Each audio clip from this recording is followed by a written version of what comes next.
Good afternoon, everybody. I'd like to thank the grace of heaven, the virtues of the masters, and the compassion and mercy of grand predecessor, transmitters, temple masters, lecturers, and class members for giving me this opportunity to talk about today's topic, which is chapter 17 of the Tao Te Ching.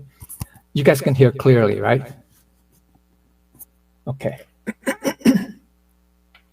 All right. So chapter 17, it's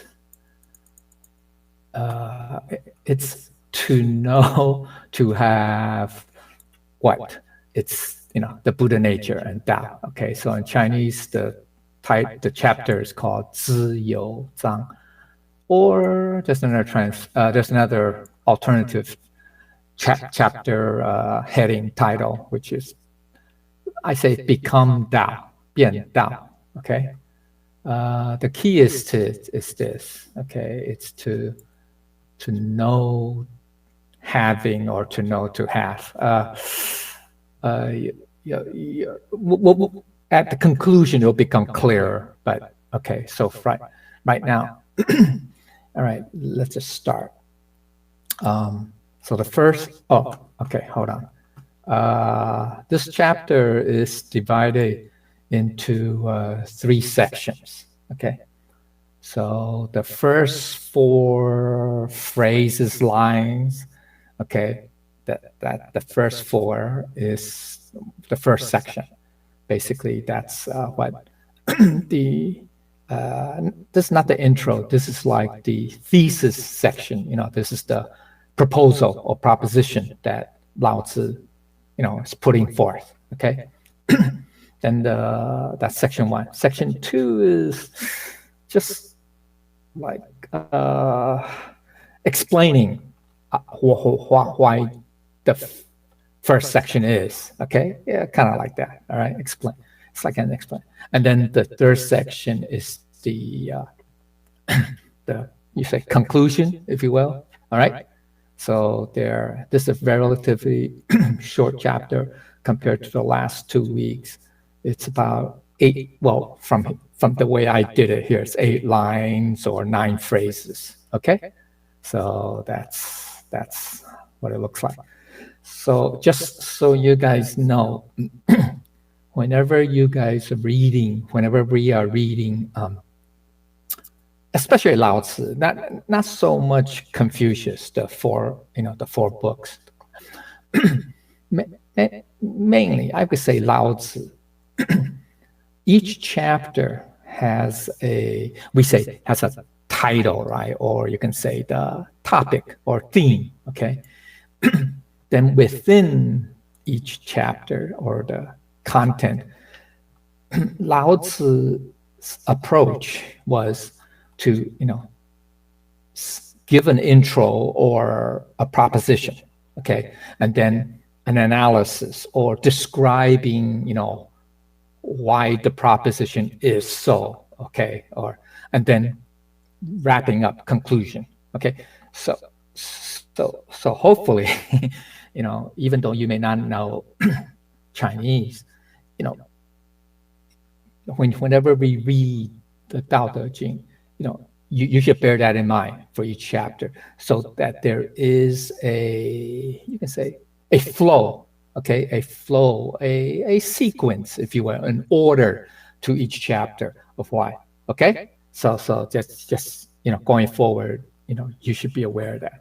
Okay, so that's for the intro. Let's go to the topic, to the sections. Okay, so basically the first sentence or line is, the highest rulers, people do not know they have them. Okay, so this is from an external view, and we'll go forward. Okay, the first 2 were Tai Sang. It's used usually in Taoism. It's not used in Confucius, obviously not in Buddhism. Okay, but it's literally, it's a title of respect for Taoists. Okay, means the most exalted, the supreme, the high, the most supreme. Okay, or it can mean ancient exalted rulers. Now, it also happens to be a title for Lao Tzu. 太上老君 literally means most exalted elder ruler. Okay, that's one of the titles given to Lao Tzu. Okay, so that's what the dictionary meaning means. There's another meaning for it. We'll get to a little bit later. Okay, this means not. Okay, the word 知, all right.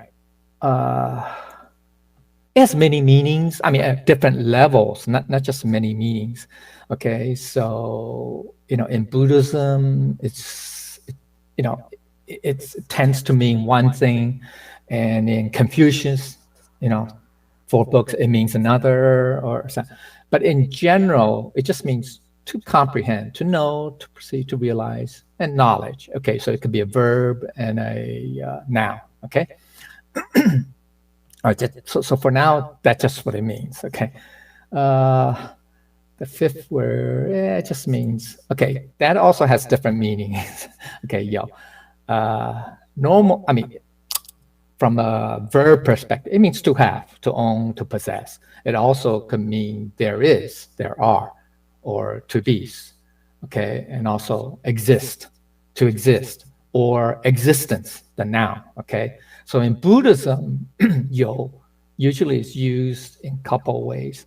One, the most broad sense in terms of a noun, it just means existence. Okay, 有跟无 or 有跟空. Existence, 空 means emptiness or non-existence, or 无 means nothingness. Okay, all right, or yeah, nothing. So in Buddhism, that's what it means. But in our case, in this case, Lao Tzu, I mean, in Taoism, it's also the same meanings as in Buddhism, like in chapter 1, right? 常有, right? Always being or always in existence. Okay, so it means that. But in this case, this does not mean that. Okay, it just means it's a verb. It just means to have, to possess. Okay. This means it or them. Okay, so what's the basic meaning? Very superficial is this, okay?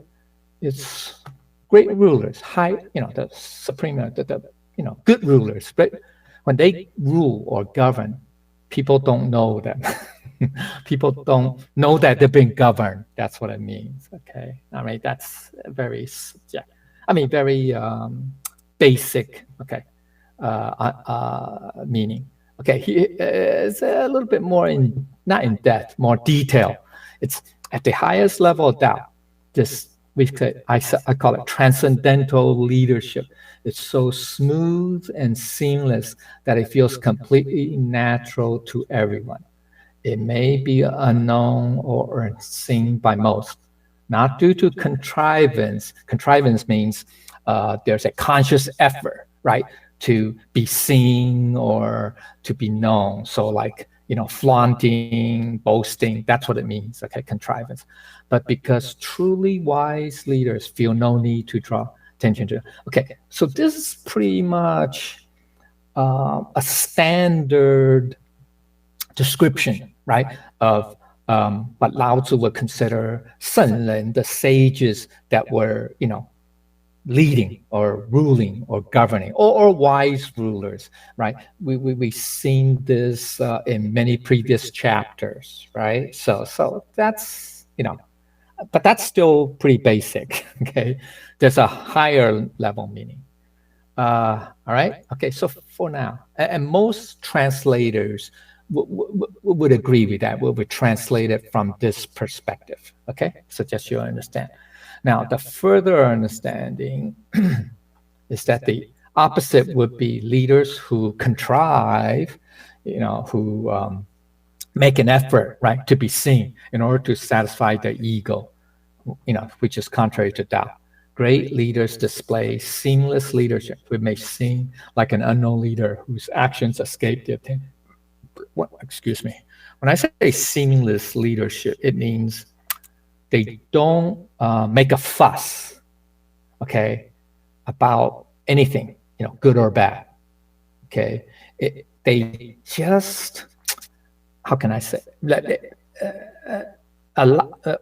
or lead in such a way that any, whether it's good, any incident or issue that's good or bad, they still are able to work around it or work with so that it doesn't become an issue. So the expression in the West would be what's that? To make a mountain out of anthill or molehill, something like that, right? Okay, and there are many stories. Confucius has them. Mencius has them, etc. Okay, that describes what seamless leadership is. Okay, now there's a deeper meaning of this. Okay, that's what's coming up here. Okay, okay, so it just means those people who came before written records and recorded history. Okay, 历史文字都还没有以前。Okay, just before recorded history, before written words. Okay, so then the deeper meaning of this phrase is here. It's in the ancient times or before written history, people already, we say, possess the Tao or Buddha nature. That means they are one. They are, with it. I mean, they reside with it. You can say they, live, eat, breathe, drink, sleep with it. Okay, so they're one with it. Okay, they entered with the Tao. They're into it. Okay, so they're inside. Maybe that's a better way, but are not cognizant of it.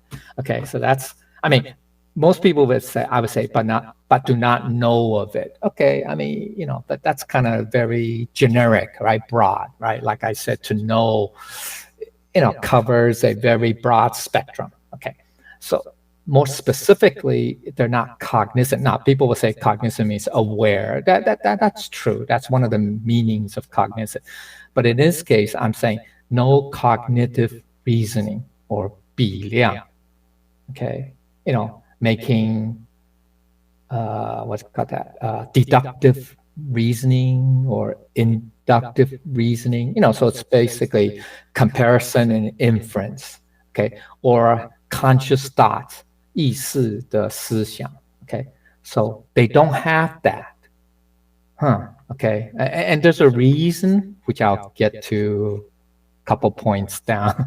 Okay, now it's called to know the Tao. So people who already possessed it, but have none of these, okay, cognitive reasoning or thoughts about, it's called to know the Tao or the Buddha nature. Okay, the Tao is broader, Buddha nature is more specific. Okay, or goes to the individual level. So all the people practice the Tao, 在运用, but we're not cognizant of it or neither rationalizing nor analyzing. Why I'm practicing, how I'm practicing, that type of thing. Okay, so they're not rationalizing or analyzing that. Okay, why, how we're doing it or why we're doing why we're practicing the Tao, etc. Okay, that they were but we're not cognizant that they were practicing the Tao. Their entire lives are all in the moment. Okay, so that's very important. All right.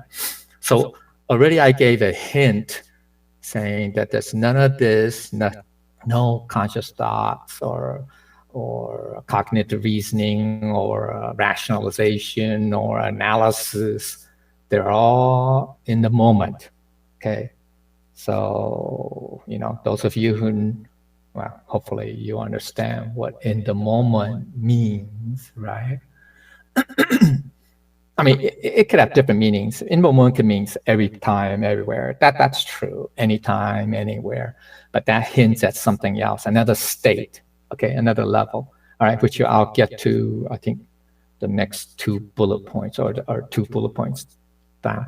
Okay, so, deeper understanding is This is the most ideal state where everyone are already displaying their Buddha nature qualities unconditionally and are not abiding in forms. So that's another hint, similar to the in the moment, etc. Okay?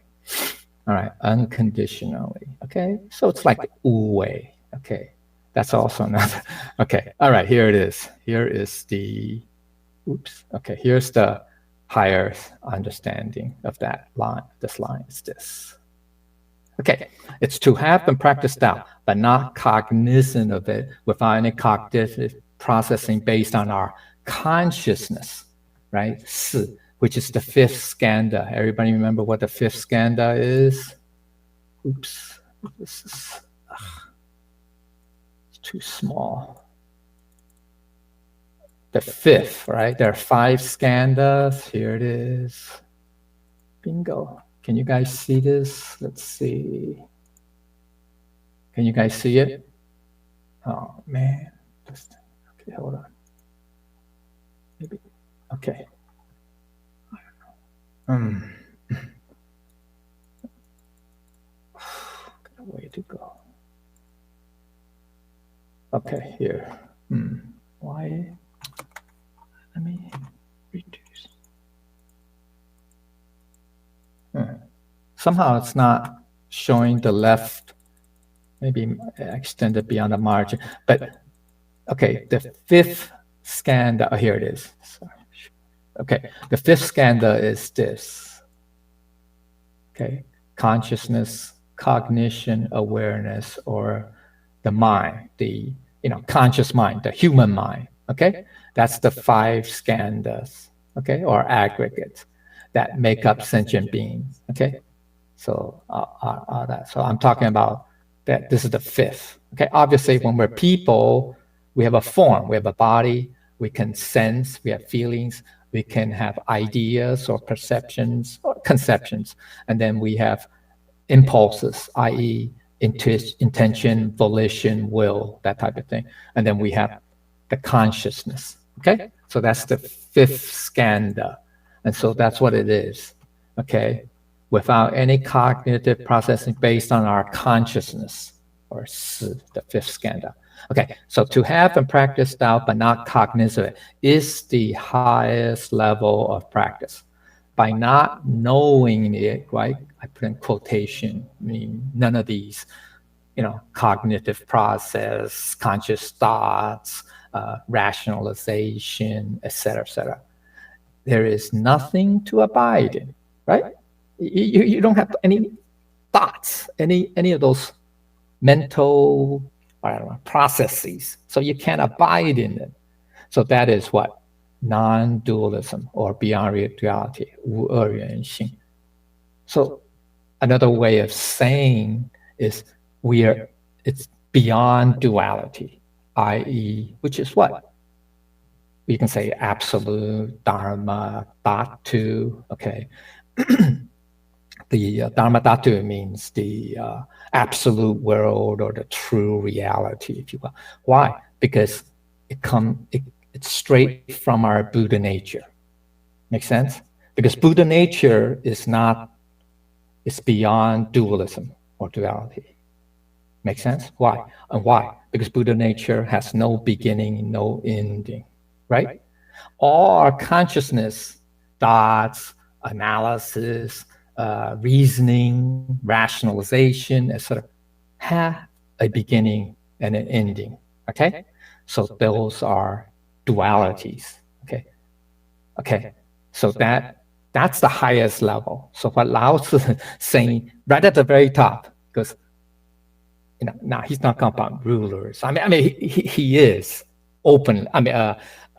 Superficially, but at a higher level, he's saying all of us, or people who truly are at one, like sages, when they manifest or practice or live their lives, they're at this level.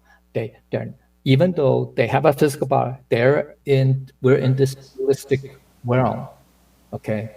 But you can say their minds or inside, within. They're not. They're beyond. They are what? In the moment. Where is it? Where is in the moment? Here it is. In the moment. Okay? All right. So what is that state called? We say it's living a life of thusness, or just a Sanskrit term called tattva.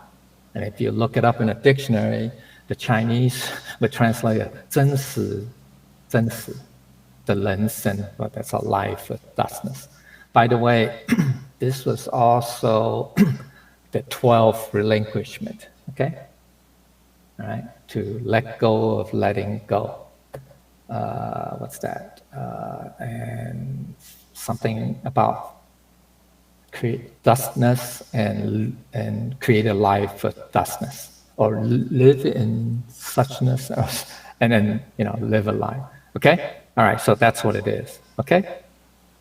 So that's the highest level that Lao Tzu. So it's not talking about supreme rulers or leaders. I mean, externally, yes, it means that. I mean, and external, I mean, it's just at a superficial level. Okay, so unfortunately, most translators don't view it like this. Okay, all right.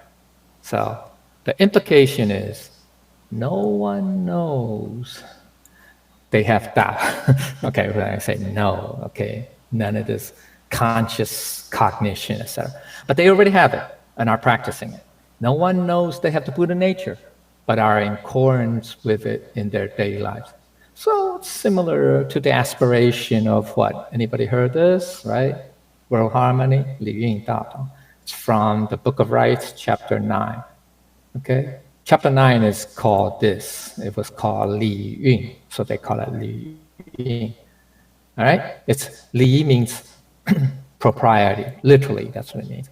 Yun means when in use or practice. So, when practicing proprieties, I mean, that's one translation, okay? Actually, if you want to go to higher, the Li means our Buddha nature. I mean, so when our Buddha nature is in practice or in, complete use or, practice that, then this is what would happen, or what the result, you can say, would be. Okay, so we translate as world harmony. Some people say commonwealth state, but it's basically what it means. Okay, so the key point is this. People of ancient times were practicing and acting in accordance with their true nature or Buddha nature and Tao, without abiding in forms. So it's unconditional or Wu Wei, which is the highest level of practice. Not being cognizant of that kind of condition, right? Which is the duality condition, okay? Is the most ideal. It's similar to, from an external view, it's the state of utopia, or 理想国, that's a direct translation, or ideal state, okay? Country, state, country. Chinese, they translate utopia as, one translation is 乌都邦.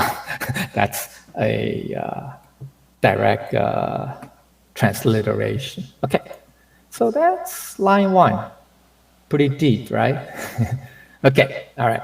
Now comes the next. Remember, there were 4 lines, right, to section 1, right? Right? The first, okay, we just finished first. Wow, it took about 30 minutes. Okay, the rest will go quicker, but then there are 3 more levels, by the way, okay? Okay, all right, 3 more levels. Okay, so let's go to the second level. Okay, the next level, 其次, right? That means, okay, people love them and praise them. Okay, now remember, we're translating this from the external perspective. We're talking about rulers, right? So the meaning would be basically the next level of rulers. That's one level down from the first level, right?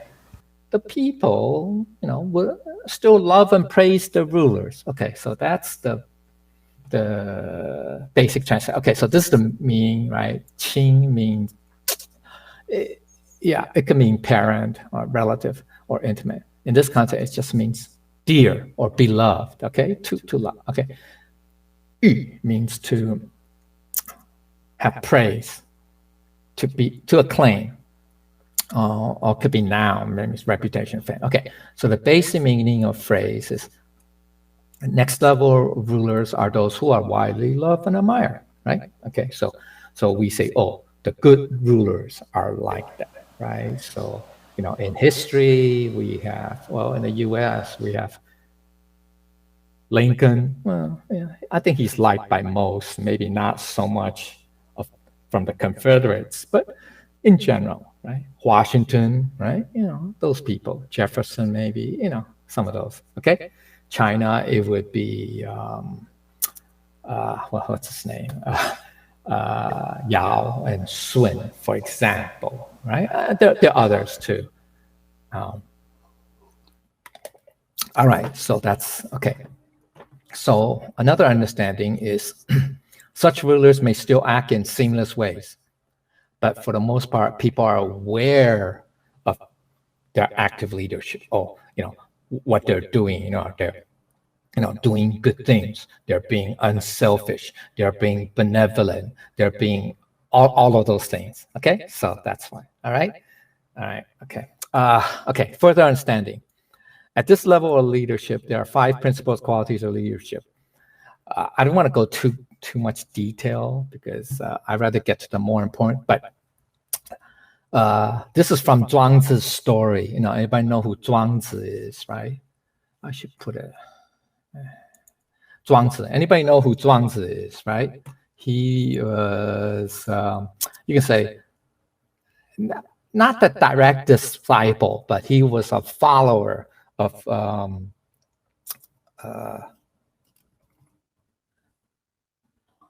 do I spell Zhuang? Yeah. He was a practitioner of Lao Tzu's teachings. Let's put it that way, or proponent. Okay. All right. Now he loves to tell stories. Parables, stories. So he was talking about a story of bandit called I don't know what the Chinese word, but it's pronounced as Z. So anyway, okay, doesn't matter. I don't have time to go to the story. Maybe if we have time, we could go into detail about the story. It takes maybe 5-6 minutes, but okay. But basically, Z said that there are 5. Well, that's the story. What Zhuangzi is saying. Basically, Zhuangzi is saying there are 5 qualities of a good leader. So you need to have insight, okay, which is looking further deeper. It's strategic thinking, basically. You see the forest instead of just a tree, okay, something like that. See the big picture, okay, not one small piece of the puzzle, okay. So that's insight. You need courage. You need to lead by personal example rather than just talk, okay.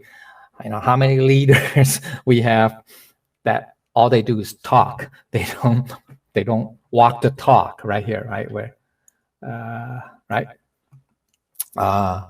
Okay, yeah, those who talk more than they do, but they're not going to succeed. They may succeed as critics, but great leaders also have to take action, proaction, be willing to do what they ask other people to do, walk the talk. This lends greater credence to their authority because they can do it and trust others to do likewise. First in, okay? These are basic stuff. Okay, then there's loyalty, all right? Taking care of the team first, or the country first, people first and foremost. So they're the last out. So, okay, then there's discernment, okay? The ability to evaluate, assess, deal with the situation, ability to think clearly. It's tactical thinking in terms of what to do. Okay, so that's the difference between insight, okay, the first one. Insight is more strategic, big picture, whereas discernment is more to see the tree in the forest, to distinguish between the trees in the forest, to see a small key part of a puzzle, for example. Okay, so that's discernment. Then the last is fairness. Fairness, right? Equality. Okay, being equal, not playing favorites. Okay, this is very important. All right, to be a leader, right? Because if you're a leader that plays favorites, then well, we'll get to the second section talking about trust. Then people will not, you'll lose the trust or the faith of the people, right? Okay, because you're playing favorites, right? Okay, so, all right, that's not, okay. Now, another deeper understanding is that these above 5 leadership principles are universal, but also apply to ourselves internally and externally, okay? So I don't want to go into detail because this, for example, loyalty, right? Zhenzi, I think, Zhenzi's 3 reflections or self-reflections. One of them is talking about loyalty, right? Loyalty to what? The teachings, right? Or being loyal. Meaning being has he been practicing it, wholeheartedly or sincerely, right? That type of stuff. Okay. All right. So. Okay, so it applies not just to leaders, actually, these 5 qualities. It applies to us individually, internally, externally, right? Have we been fair to other people, right? Or to friends, etc. Okay, so there's a deeper meaning of qing. It means to be close to our Buddha nature, okay? So, right, the surface definition means, right, to you can say to love, to have endearment, that type of thing. That's external, right? Here's the internal. It's to be close to our Buddha nature. Then there's a deeper meaning of this. I think it's pronounced yu, right? Okay. It's the manifestations of our Buddha nature's functions and actions, which means they're all able to do good. So then other, people will see it and praise it. Okay, so that's what okay. So the higher understanding is people already are cognizant. They know that they have the Buddha nature and the Tao, and then they choose to follow it. Okay, so there is a volition aspect. Okay, so that's part of the 5 skandhas too. At this level, there's now duality. Okay, so knowing, such as knowing and not knowing, there's Tao, Buddha nature, etc. As well as knowing we have faults and bad temperament. So we have good and bad, right? Good qualities, and bad and shortcomings, right? Okay, so at this level, the second level, that's why it's below the first one. It's because we fall into duality. We are within duality now. Now, doesn't mean that it's all bad, right? Duality means they're good and bad, 2 sides. But once you are within duality, it's no longer perfect, right? Because there's potential, even if you're doing good or being, a good ruler or a good person, there's always a potential, right, to deviate, right? That's the problem. Because why? We're in duality. Okay, right? Our mind, we're now using our conscious mind. We have this conscious volition, right? We can choose, right? We can choose, left or right, right? Et cetera, et cetera. Okay, that's the problem. Okay, so it's potential. So that's why it's not the most ideal. So the implication is this: by letting our Buddha nature direct our sight, hearing, words, actions, we will love, praise, and respect it. Respect it, meaning what? The Buddha nature. So what we're talking about here is not that people loving and praising the rulers, but what? Our Buddha nature. Okay? So that's the deeper meaning. Okay? a deeper understanding. Okay, so the key point is this. This is where duality exists, where people know what is good or bad and choose accordingly. So no longer following their Buddha nature unconditionally, okay? Already cognizant or knowing there is that type of state that is cognizant, there is a Buddha nature, and people choose to follow their Buddha nature and practice because it is beneficial and good for them, okay? So that's the next level, okay? Now the third level is okay, so the first two are, we can say, are positive, are good, right? They're good qualities or better levels, okay, higher levels. Well, the next two are the lower levels and more negative, okay? So this is the third level. So the next level, people fear them. Okay, so externally, okay, so this word wei means, yeah, it can mean admire too, to respect, to be in awe, or to dread, okay? All right, so the basic meaning of phrase is that this next level of leaders is the rulers, it's a ruler people fear, or we say, they rule by fear, like a lot of autocrats, in history, right? We have a lot of them, right? In China, I think it's at the end of the Xia, is it Xia? Sang? No, Sang? I forgot which one precedes the Zhou dynasty. There is a, what's his name? Ba Wang, and that's how they use the phrase Ba. Ba means like hegemon or, dictator. You can say dictator or tyrant, so anyway, so that's, people fear people, because he was a tyrant.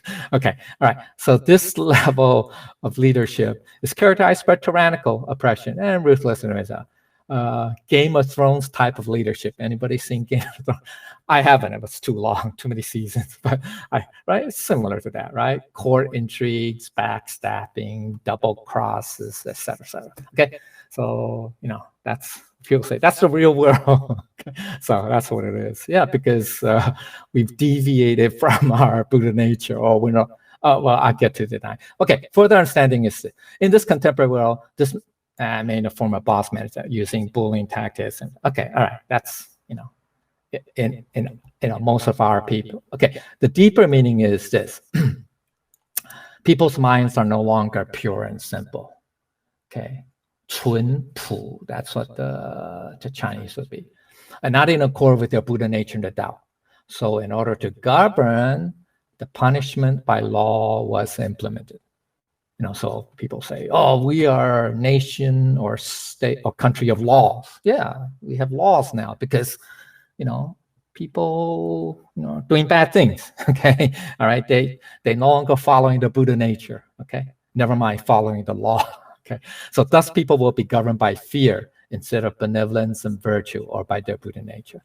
So that's at this level. Okay, the higher understanding is people no longer follow and practice Tao because what? Their Buddha nature is no longer their master. Okay, what happened and why is that? I mean, how can that be? Right? How can that be that people, sentient beings, do not have their Buddha nature as their masters? Well, here's why. They do not follow the Tao and dread, you can say fear of, or dread is not necessarily fear. They just have an intense aversion, distance, dislike of their Buddha nature because their six consciousness are in control. So they no longer admire or respect their Buddha nature, right? We're sentient beings. We deviate from Tao. We no longer have our Buddha nature be as our masters because who are our masters? Six consciousness, right? So that all flows from the five skandhas that are the fifth, okay? All right, right? So you know what the six consciousness, right? The five senses plus the mind, right? And how when they interact with the external environment, and that's what creates the conscious, or yeah, Okay, it's the 6 roots, the six sense organs interacting with the 6, you can say, forms, right? Okay, and that's how you can create the 6 conscious. Okay, so there are now our masters. So who's the Buddha nature? They don't know. I mean, you can say they fear it because they're afraid of losing control or giving up, relinquishing control to the Buddha nature. Okay, so all right. So the key point is people are no longer in accord with their Buddha nature or Tao because their 6 consciousness are their masters. So are in fear of their 6 senses losing control to the Buddha nature. Okay, so that talks about that. Okay, we fear them.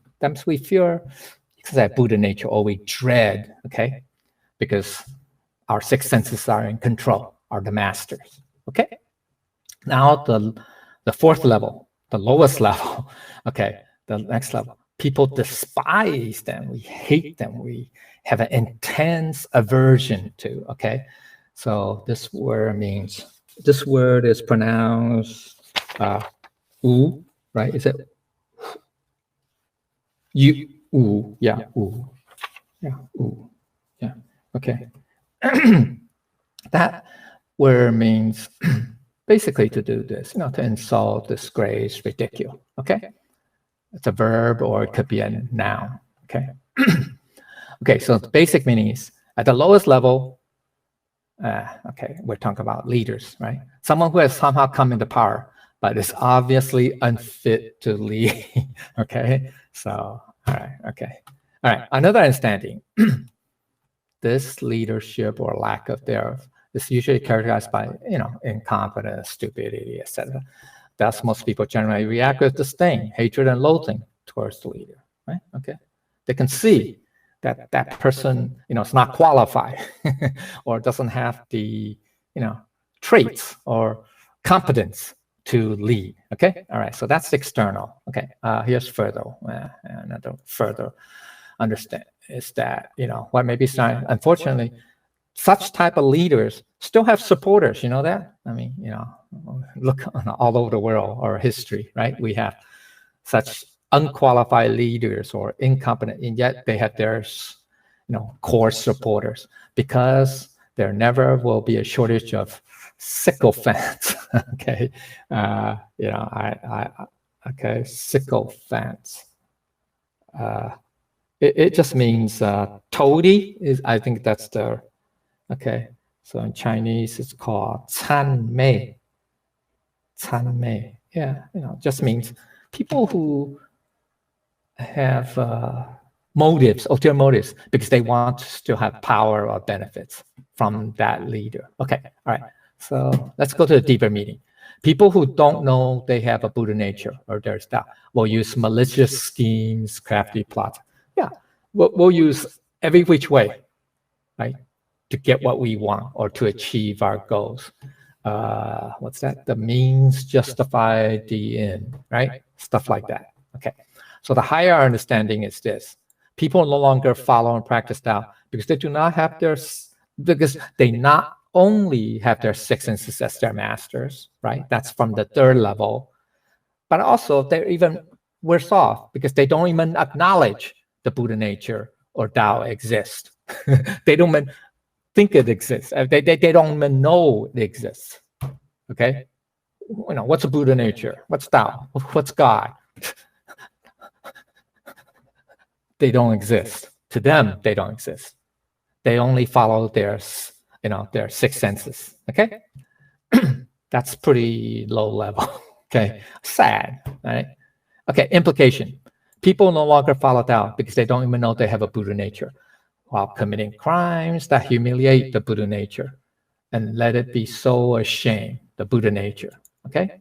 So that's why they insult. Okay, so the key point. No longer in accord with Tao because they no longer acknowledge Buddha nature exists or that there is a Tao to follow. They end up insulting it. And instead of just following their 6 senses, committing crimes, doing evil, despising and dishonoring their Buddha nature. All right? So that's the bottom level. Okay, so talking about people who don't even acknowledge the Buddha nature or the Tao exists. So they despise or insult or humiliate the Buddha nature. Okay? So those are the 4 levels. All right, now let's go to the reason why. All right, if the ruler's trust is insufficient, then have no trust in them. That's kind of tautological, but here is the second word means trust, fidelity, okay? This term means deficient, lacking, insufficient, okay? Basic meaning of phrase. A ruler who does not trust people, then likewise, people will not trust the ruler, right? That's pretty obvious. Okay, so the trust must be reciprocal between rulers and followers. It must be initiated from the top. Okay, further understanding. If our faith in our Buddha nature is insufficient, then we will not believe there's a Buddha nature. Okay, so that's why it's very important to have faith in the Buddha nature, to have, more, sufficient or more faith, more. And how do you get to have more and more? We have to learn. We have to understand what our Buddha nature is, right? And also understand the, why the external environment is the way it is. So means to understand how causality, that they're all dependent. They're not independent. They don't exist independently, these external phenomena. Whereas our Buddha nature is independent of any phenomena, right? Okay, all right. Let's see, deeper understanding. Faith in our Buddha nature is critical because a strong belief will help us overcome obstacles during our journey. Okay, that makes sense. Okay, so here it is. With deep faith in our Buddha nature, we'll be able to enter it deeply, where virtues will manifest by treating everything, whether people, matters, objects, respectfully and equally. That's our Buddha nature. Okay, that's the way it deals with the external forms. If we do not have confidence in our eternal Buddha nature, then our faith will be insufficient. Okay, so that's important. So on a personal level, we must have faith in our Buddha nature. Okay, because if it's insufficient, we will not believe in our Buddha nature, or the belief in our Buddha nature and Tao will be weaker. Okay, all right. So let's go to the third section, conclusion. All right. Okay, this is Yo. Okay, so Yo Xi Qi Gui Yan. Okay, so I say proceeding calmly, leisurely, calmly, valuing their words. Okay, so we're saying this is how leaders are. Okay, yeah. Okay, yes, it does apply, but it's more important to know what internally means. Okay. So this means leisure. Okay, it could be distant. Okay, so gui means something that's valuable, expensive, precious, noble, honorable. Okay, it could also mean the height, the top. Okay, yan means words. Okay, all right. Okay, or that's the noun, that's the verb. Okay, but then there's a deeper meaning to the gui. It just means very important words. Okay. So the basic meaning is this. When being led by a great ruler, whether people realize it or not, people have a sense of mission much more so than a sense of urgency. That's why it's calm. It's, people know that, we have a goal to achieve, but we're not going to rush into it blindly, et cetera, because we have a ruler who has a vision and who can plan things out for us, et cetera. Okay? So that's very basic. There's a deeper meaning, though, of that, of gui yan. We say valuing the word or important. It's the true principles being spoken, which are long-lasting or timeless and boundless or limitless. You can say that's the Dharma, okay, the teachings, okay? So the deeper meaning is that when being guided by Tao principles, we have a mission to help and benefit other sentient beings. So the sense of urgency is derived from the mission, to save sentient beings, not the other way around. Okay? All right. So the deeper understanding is this. With a sense of mission, we have the purpose of doubt, characterized by calm focus and determination to achieve the goal, which is the sense of mission, rather than the stress and tension of the frantic rush, which is a sense of urgency. Okay? So the higher understanding is that the mission to help, benefit, and save sentient beings is the vision or the mission of Tao. Okay, remember we talk about the world harmony at the very end. It's to do all these, right? Okay, implication. The language of the true principles, which are ageless and limitless, are really worthy of our pursuit. Okay, so the key point is we should value the spoken true principles, which are lasting and boundless, that people can put into actual practice. Okay, so that's the second section. You can say giving the reason why. Okay, all right, why the first four, levels are like that. Okay, so now we come to the conclusion. Oh no, we are in the conclusion. Sorry, conclusion. Okay, so yeah, so this directly is a result of this. Okay, of this previous line. So that's what these are in conclusion. Okay, so the tasks that are accomplished. So the tasks will be accomplished and the matter settled. Okay, once we follow the teachings. Okay, or all right. So, well, this is external. What a ruler and the people would do. Okay, so that's what all this means. Okay, it could mean merit. Okay, merits. Okay, 成 means to achieve, accomplish, succeed. This means matters, affairs. This means to proceed, to satisfy. Okay, so the basic meaning is under good leadership, tasks are completed and matters are settled. Okay, so that's basic. So the deeper meaning is under the guidance of the spoken true principles, it will allow people to put them in practice of caring. Okay, so that's a little bit for, okay, so the higher understanding is this way, all tasks will be completed and all matters settled. So they respond to matters as they arise and return to stillness as matters fade. So this is talking about us, how we conduct ourselves in daily lives, in everyday life, right? When matters or issues arise, we respond to it. But then when the issues or matters fade away, we go back to stillness. We still don't cling to these matters, okay? Or analyze why, we did this or that, or why we didn't do this and that. None of that, all right? So this is us, how we should act based on the principles that we've learned, okay, or that we know. So the deeper understanding is being successful in cultivating and building merits, accomplished, or gong, okay, that's what I say, gong. And our personal affairs will be successful, settled, and we will not create karma. That's very important, okay? That's how we should deal with things, okay?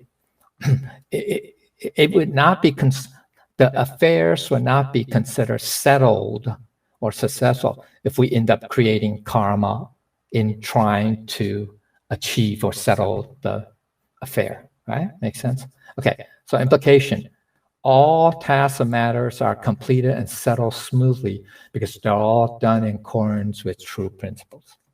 So the key point is by having and practicing the Tao, but not cognitive in it, by acting in accordance with their true Buddha nature and Tao, without abiding in forms from the condition, the first line, right? The top ruler or the top level, right? The very first line of the chapter. All tasks and matters can be completed and settled satisfactorily. Okay? So that's okay, so we're going to tie it all up. Okay? So here's the last statement, last phrase. And the people, if we can do this, right, this can be done the way and ideally, right, in conjunction with the first line, right, of the chapter, then the people will all say, oh, we did it naturally. It just, that's the way we did it. It's just no rationalization. Okay, so 百姓 means literally 100 family names. It just means common people.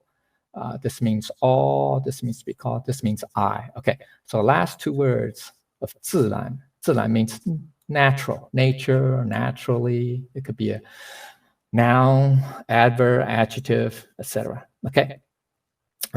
So the basic meaning is this: at the highest level of leadership, right, from the first line chapter, people will not realize they have been guided to accomplish something. They're not consciously cognizant, or there's no rationalization to say, oh yeah, this is how we did it, okay, or how we got there. Okay, there's none of that. It's just like everything is just done naturally, okay, or with the flow. Okay, here's another meaning. People think they did it themselves, so they don't see the leadership. Okay, that's another meaning. Now, this is all external. This is talking about, leaders and the people. But there's a deeper meaning of what nature means, or naturally. It's our original state, 本位, or the unperturbed state, 如不动, or the state of purity and stillness, 清净. Okay, that's the highest. That means we are in the Tao, or we are one with the Tao, or Buddha nature. Okay, that's the highest level. All right, that deeper meaning. Okay, so the further understanding is to return to the pure and simple essence is our original self. Our original self is a Buddha. There are no differences. Okay, so additional understanding is without attachment to forms, there's no differentiating mind. Then we can return to the Buddha nature essence. Okay, that's how we can do that. Return to the original state, right? What did Buddha said in the Diamond Sutra? I think it's chapter 14. He says, 离相即福. Oh, yeah, 离相明福. Sorry, 离相明福. It means to be non-attached to forms, or to literal translate, to depart from forms is called the Buddha, okay? Or which is our original state. Okay. So the deeper understanding, already being with one's Buddha nature, which is in the kind of state from that first line. Remember that non-conditioned state, right? That non-conditional, you can say absolute, okay? Then people have a return to their pure and honest true nature, okay? So the higher understanding, people following the Tao, or Buddha nature unconditional, not abiding forms. So all tasks and matter accomplished successfully, as if everything is done naturally without any leadership.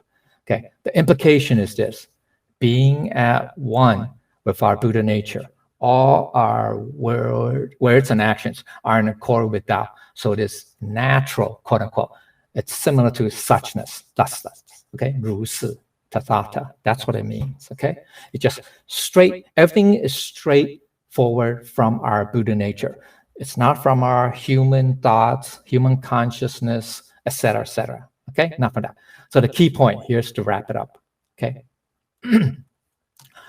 By not being influenced by our subjective consciousness, okay, 主观意识, okay, and objective environment around us, 客观环境影响. Okay, these are dualities, right? Subject-object duality. We will not have the mark of an ego or a discriminating mind. Then we can return to the Buddha nature essence. That is the most ideal state, like from that first line. You can say the absolute state. Then that means we are at one with the Buddha nature, so we are in that Dharma Dhatu state, or you can say absolute state. That's the non-dualistic state, or non-duality. So we've transcended beyond duality, where we have already practiced the Tao, but not cognizant of it, because we have already returned to the very pure and simple original nature, right? 淳朴. That is to know, quote unquote, it's to have the original natural state.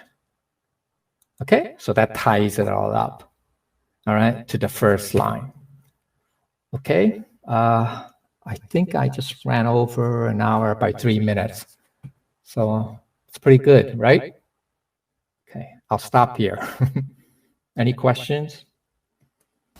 By the way, the in the moment, I'll just say, basically it's that moment is the eternal moment. Okay, so Right. that it's timeless. Yeah. Because there are no attachments. There are nothing. You're not being limited or bound by any attachment or anything. It's that moment. It's always so the Buddhas are always in the moment. Okay. Well, you can say also beyond space-time. Yeah. So you can say state or dharma dhatu too, you know. Lecturer Kai was saying to explain. Then I kind of thought about it. I guess it could be the 5 skandhas. The fourth one, it could be volition when actions are not act out, so that C is stalled, perhaps. When actions are performed, maybe the fourth skandha should perhaps be the action. Okay, here's the way we should understand the 5 skandhas. Okay, the 5 skandhas in what Buddha's meaning does not mean the process of or the flow of from the external to the internal. That's not the 5 skandhas. If you want to know or understand what Buddha is talking about, the flow or the process from the external to the internal, that's the 12 nidanas or the dependent origination. The 5 skandhas are just 5 aggregates. They call it aggregates, right? Or components that make up a sentient being. It's not an action. So the fourth, I understand what you're saying is that, okay, externally we see a form, right? And then we sense it or, we feel it, right? That's where our 5 senses, the sense organs, interact with the 5, you can say 5 objects of the 5 senses, right? So that's then the second level, that's the second level, sensations, feelings, etc. Then that gets aggregated or consolidated in our mind, right? The 6th sense, right? And that's how we can perceive, right? We can have ideas about, what I saw was, whatever color, or what I smell was fragrant or whatever. Okay, that's the 3rd, that's the xiang, right? Then you say, okay, the 4th, then it's xing. It's then we act upon that thought, right? From the 3rd, right? That's what we, right, okay. Okay, so that's xing. So in this case, the xing in Chinese would be a verb, right? To conduct, to do, right? To take action, okay? So that's how we interact. Okay, that's the 4th skandha. Then the 5th, after the xing, okay, or the action or whatever, it resides in our consciousness, right? Yeah, it gets stored. You can say stored, right? Yeah. Okay, so that's si. So we are conscious or we acknowledge that, we did something. Okay, so that's you can say that's the basic understanding. We say, the 5 aggregates, gives us a flow, right? A direction. You can say a flow from the external, from number 1, which is se or form, all the way to our mind. Okay, that's not the true understanding of the 5 skandhas. Okay, even though from the surface, it looks like se, so, xiang, xing, si, right? Actually, the real understanding is that it's the 5 components that make up a human being or a sentient being. Okay, so xing, number 4. Okay, let me explain first. First one is external form. We have a physical body. Okay, that's se. Then so, xiang, xing, si are all internal. not external, not physical. That's what I'm trying to say. Okay, not physical. That's the understanding. Okay, because they are the components. You can say the internal components of what a sentient being is or a human being is. Okay, and then the fifth component is the se, or the form. Okay, so the sensation, so the xiang, perception, and then the xing is not action, it's a noun, it's volition, it's an impulse. Okay, so we have an idea. Number 3 is conception, right? 想. We have an idea. Okay, you just have an idea. A light bulb went up, or lit up, or something. Then the next level is not necessarily you act upon that, right? It's you have an imprint. That means it made an impression in your mind. So it leads to what? Oh, I can disregard it, or I can go further into it. I can cling to it. So those are intentions, impulses, and a volition. That means you have a determination, or yeah, you can say determination. Say, hey, I'm going to act upon that thought. I am going to act upon that thought. Not an action yet. Okay, so that's called volition or will, right? And then the fifth one is when you have a very strong sense, or you keep thinking about it, or have deep intentions, or deep will, okay, then it resides in your consciousness. That's you become totally aware or fully acknowledge or cognizant of that. So therefore, it goes into your 7th and then 8th consciousness. Okay, so that's the real way of understanding what the 5. Those are components, not a flow. There's not a flow from an external to the internal, because even a xing, number 4, if it's an action, that's external, right? I can't see the action in your mind, but I can see the action when you do it with your body, right? Okay, so that's the understanding of xing. It should not be understood as a verb, but rather as a noun. Hopefully that's clear. Okay, so it's a form of how I guess how things form becomes a seed. Becomes a seed. Yeah. When it finally resides in our consciousness, even a sensation does not have to be a seed, because you could choose to ignore it, right? So that's in here. That's the volition part. You can choose to, I can ignore it, right? I can ignore my sensations. I can ignore what I saw, hear, say, etc. Right? So that's all internal. Yeah, I guess for us to break through only the negative seed being stored in our in us, that so we actually can break it in any stage. But we just well, it's hard to break it in the first flight because we have a body, right? So you cannot say, oh, I'm going to kill myself to get rid of my body, so then I can get rid of the link. No, right? It's how we perceive. Yeah. So it's internal, right? So we actually can break it off in any stage before it becomes a seed. True. But we need to be aware. Correct. Actually, Lecturer Liu did bring up that issue. He said, now that's why we do the 12 因缘, right? The 12 nidanas, right? The best way to break it is in the soul stage. Okay?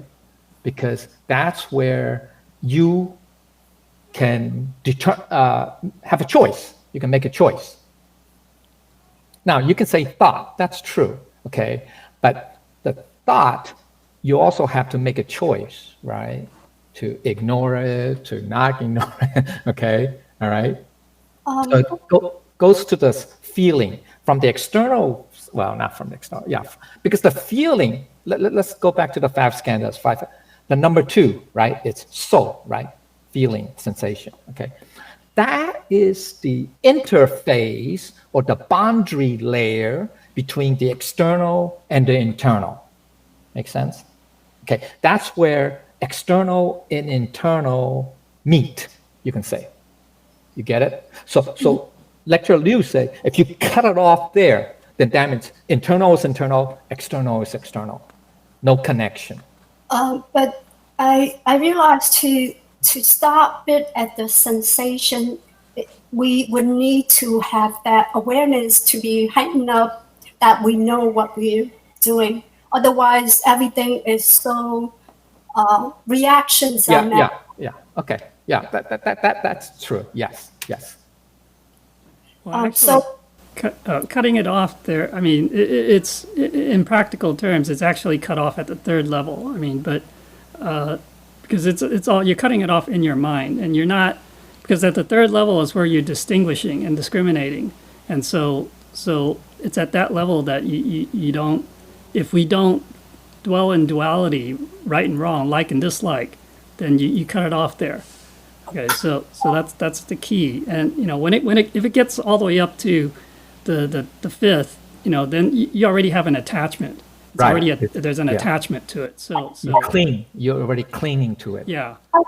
I guess for us to stop it on the 3rd level, we would have to have that enough true principle in our mind already, so we can differentiate, say, oh, this is wrong, we can stop it off right away. No, that's correct. That's why when Buddha taught the first lecture or first Dharma, the Eightfold Paths, what's number 1? 正视, right? 正见, sorry, 正见. That's proper what? View or understanding. So if you know what is right or wrong, what is according to our conscience, what is according to the Buddha nature, then you can differentiate, like you said, right? Mm-hmm. Well, I guess we would have to have enough of our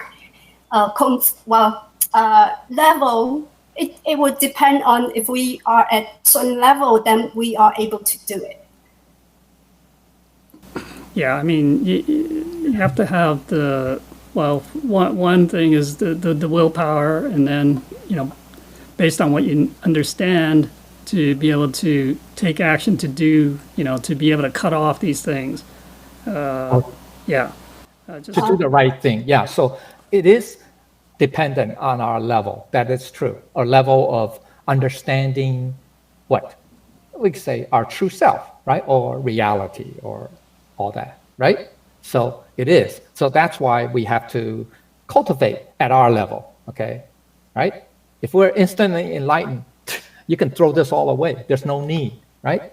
You naturally are at one with your Buddha nature, right? You naturally act, think, say accordingly. But we're not at that level yet. So from a cultivation perspective, yes, we have to learn, right? Learn, practice. That's why we have to learn what and practice what 万缘放下一念不生, right? Right? To let go of our karmic affinities and not let a thought arise. To what? Go back to that original state, right? So we can go back. And then when you're at the original state, you're one, right? I don't know if we have time. We are a little over. I have a little something maybe to share regarding to this. I just want, I guess it kind of helped me see how the 5 skandhas form. So when I encounter my challenge, at first, things are very confused. My mind was being challenged. So, but I realized at the moment, I I feel like I needed to hear the true principles. So when I hear the true principles, it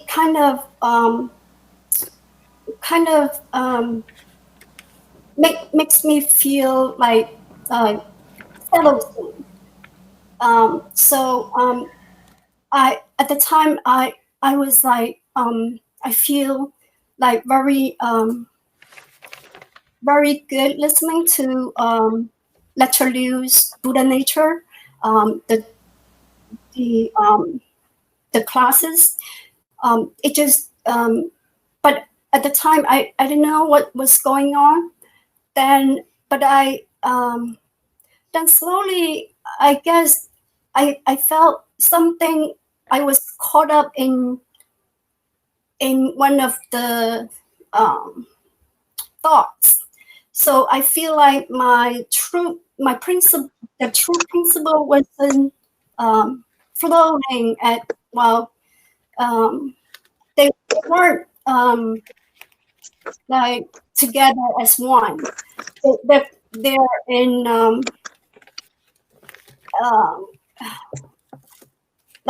I was stuck at a point, so I was only seeing that point. Then slowly I kind of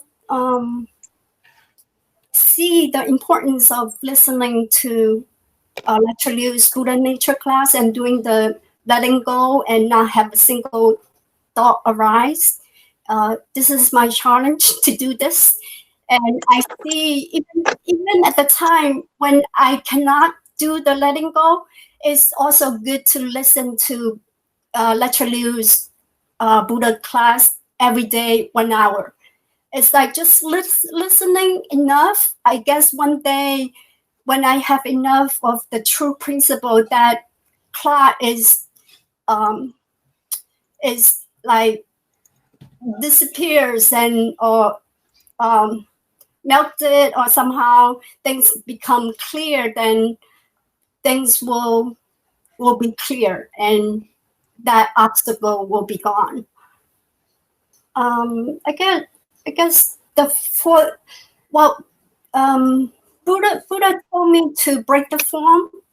I guess to break the form in the first stage, in the 5 skandhas, we would have to do enough of the letting go. So we have that enough concentration, that power of concentration, that we don't get moved easily, then we can break from the form. And the second stage as well, I guess. That's all I have to say. Thank you. Okay. Yeah, actually, we're not in this case, because the 5 skandhas is not. It's not that form. That first one is not saying that's our perception of form. No, that's the physical, the Right, phenomenal body. form that's there already. So you can't cut that off. Okay, so the only way you can cut it off is internally in the mind, which would be either at the second or third levels. Okay, so even the second level is tough too, because sensation is that's a direct The interface. consequence to the body, of between the body and the external environment. I noticed we would have to do enough of the listening to Lecture Liu's Buddha Nature class every day and do the letting go of not having a thought arise every day. So when we do enough of it, then we will have that concentration built up. So we maybe one day eventually Buddha Nature will reveal and things will just kicked off. Yeah. Lecture Liu keeps saying, right, when we practice, right, that letting go, right, maybe initially, like you said, it's going to last maybe a second or even a few seconds, right? That brief, you can say moment of bliss, okay, or okay. But if we keep, like Mei Ling, you keep saying, we keep practicing at it, what's going to happen is it's going to become like natural. It's going to become straightforward. So we don't have to say to our mind or say to ourselves, oh, I'm going to focus on, letting go and not, thinking about anything or not having any thoughts. It becomes natural, like 自然, right? Like this chapter would say, then it becomes natural. Then it becomes what? After another period of time, it becomes like a what? Habit. We say like a habit. So it's no longer our habit that was created from our desires, right? Or from our, three poisons or whatever, right? I'm talking about the 惯性, right? 习惯的性, right? I mean, right? That, which is hard to break, right? We all know that, right? Right? If you're a smoker, et cetera, right? That becomes a habitual nature. I guess the five scandals help me see that, when we learn enough of the true principle, that's why listening to classes is important, that when we hear enough, then we have it in our mind, then it will become natural as one day eventually. If not today. We'll get there, but you also need another component, and that's faith. Okay, faith in our Buddha nature, or faith in the Tao, faith in our Buddha nature. That's what Lao Tzu also talked about, right? In chapter 17. Yeah, so, when things are like when something is breaking apart, that faith pulls everything back. Right. So it's a foundation. It's like a glue. You can say glue, right? Mm-hmm. So that's important. As a matter of fact, chapter 18 will go into a little more detail. So chapter 17 will lead to chapter 18, or 18 is a little bit more specific description or understanding of a part of chapter 17. Okay? Yeah. So next week we'll talk about that. Yeah, that's why believing in heaven, believing in that we are all Buddhas, is our power in everything, in cultivation, in our propagation. It's the foundation. Yep. Yeah. Okay. Actually, let me just clarify something again. You were saying that cutting off the form, the first stage. I mean, ultimately, when we can, because we break through the forms. Okay. So, but that that's all, of course, internal. We break through the forms, and so we're not subject to these five skandhas anymore. Okay, so it's not like we stop, we get rid of just the three upper levels, and then but we're still subject to the two. At that point, when we've broken through all forms, we see basically the true reality. Then the forms don't mean anything to us anymore. Okay, so then we're no longer subject to the five skandhas. I think that's probably what you're talking about. Yeah. I think when we do enough of the letting go and not have a thought arise, then we would reach that level. When we see the form, we would know it, but not attached to it. Right. We would know how You're aware of it. Right. Awareness comes, and everything is so clear that the wisdom comes in charge. Yeah. The five skandhas are, we say, components, right, that make up a human being. Those are false. You know that, right? I mean, for regular human beings, it's real. It's very real, right? I mean, so from a form standpoint or phenomenal realm standpoint, it is real. It did exist. Yeah, form does exist, right? Sensations do exist. They just come and go, right? Same thing with our consciousness, right? Our awareness or our mind. When I talk about awareness, I'm not talking about Buddha nature awareness. I'm talking about human conscious awareness, okay? Or human mind awareness, okay? So ultimately, all of these are what? Are false, right? Are not real. The only real, quote unquote, thing is our Buddha nature. So that's why, in this chapter, the first level, right, that people don't know it, Lao Tzu was talking about from the physical realm standpoint, because he's speaking to humans, right? He's not speaking to Buddhas, right? Or Lao Tzu was not speaking to Buddhas, right? The Tao Te Ching was not meant to be read by Buddhas. They don't need it to be read by humans, right? So humans, we would treat the 5 skandhas as, yeah, that's real. That's real. Yeah, well, I have to know this, or I have to feel this, blah, blah, blah, blah. So that's what Lao Tzu is saying. If you really are, with your Buddha nature, right, at one, you don't know it from the human perspective or from the physical perspective. I don't have this fifth consciousness or cognition of that. You understand? You bypass our Buddha nature. When you are one with your Buddha nature, it bypasses the at least all these mental stuff. I mean, the internal stuff. Because the Buddha nature doesn't get into the thoughts. Correct. And also it's what? 超越自然, 超越形象, right? 超越生死, right? It transcends. Consciousness, human level, or the 5 skandha, the 5th, the 4th, the 3rd, etc., are what? All within duality, right? Right? So if the Buddha nature gets engaged in, gets mixed in with this duality, then that's no longer the Buddha nature. Oh, okay, I'd like to thank the Grace of Heaven and all the Buddhas and Lao Tzu. So if I've said anything wrong, I ask for the Buddhas and Lao Tzu's forgiveness and guidance. Thank you.